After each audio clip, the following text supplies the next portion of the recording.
now, as you keep those cameras ready, there, ladies and gentlemen, is the Breitling Super Constellation.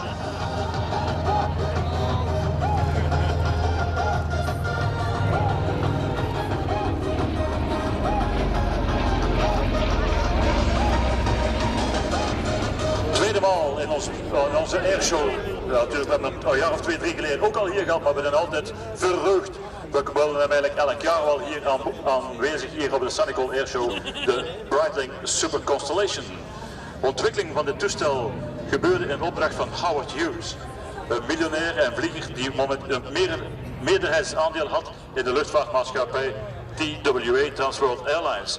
Hij wou een nieuw toestel, een 4-motorig toestel dat alle concurrenten kon verslagen.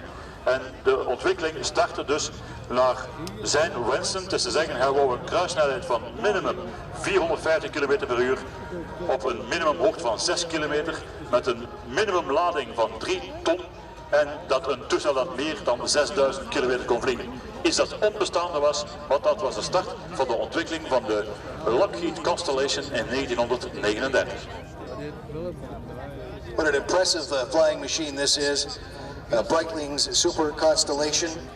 As you mentioned, Ernst and Paul, I mean the crew and Ray have such enormous responsibility to keep this airplane flying respectfully, not to overstress it and stretch as much life out of those engines as they can.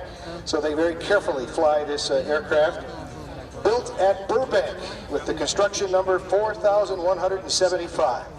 Delivered November 1st, 1956. First of all, to the Military Air Transport Services, MATS in the U.S., phased out of active United States Air Force service in '62, going to the Mississippi Air National Guard's 183rd Air Transport Squadron.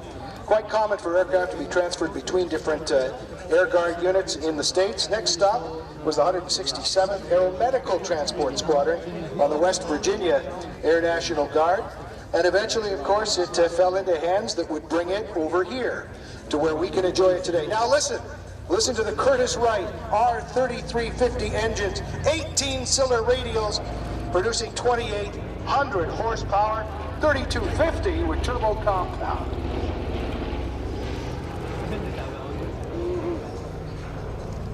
Beautiful. Ten einde te kunnen voldoen aan al de eisen die gesteld werden door onze Howard Hughes, werden dus 4 enorm grote motoren geïnstalleerd op dit toestel, zoals je namelijk kan zien. Dit vereiste een zeer groot hoogteroer om uiteindelijk buiten de octane aircraft gasoline to get it back across the pond and over to Europe meant that they no longer had Bowsers and pumps to be able to pump that kind of fuel in. They had to do it practically by hand, and it took hours and hours to get this airplane refueled to come across the pond, and we were glad that it's back here in Europe for you to see, and I don't mind traveling across the Atlantic to see it too. Breitling's Super Constellation.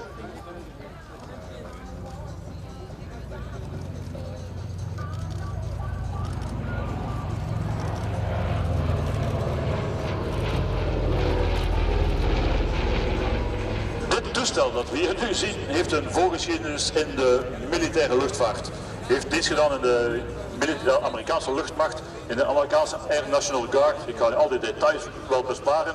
Vooraleer het na een beetje stilstand uiteindelijk door de Super Constellation Flight Association van Basel kon aangeschaft worden, werd dan, ik ga niet zeggen gerestaureerd, maar terug in goede staat gebracht in Californië en dan overgevlogen naar Zwitserland. Zoals gezegd, het is de enige Constellation die nog vluchten mag uitvoeren met passagiers. Dus moest het u interesseren, u kan altijd contact nemen met deze mensen gestationeerd zoals gezegd in Basel. U moet eerst een lidgeld betalen van €100 om een vlucht te kunnen meemaken met de Super Constellation. Ze doen niet zomaar toeristische vluchten, het zijn hun verplaatsingen die ze moeten doen voor airshows en zo verder, waar zij dus passagiers meenemen.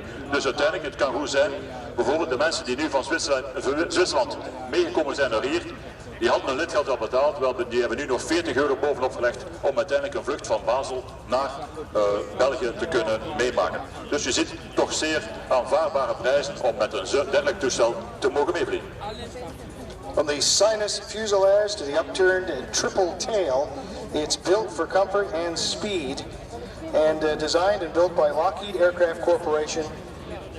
Specifically, as you mentioned earlier, Chris, to the legendary Howard Hughes specifications, the Constellation, the world's first commercially successful pressurized airliner, heralded as a new post-war era of safe, comfortable, and fast transatlantic air travel. Once again, let's just listen to the sound of these Curtiss-Wright R3350 engines. Moet ik inderdaad beamen, het is het eerste toestel dat een gepressuriseerde cabine had, natuurlijk om op zo'n dergelijke hoogte van 6 kilometer te vliegen. En het is ook het laatste toestel, transatlantisch toestel, uitgerust met schroefvliegtuigen. Daarna kwam natuurlijk het tijdperk van de jetmotoren. Hier nog een doorvlucht van de Breitling Super Constellation.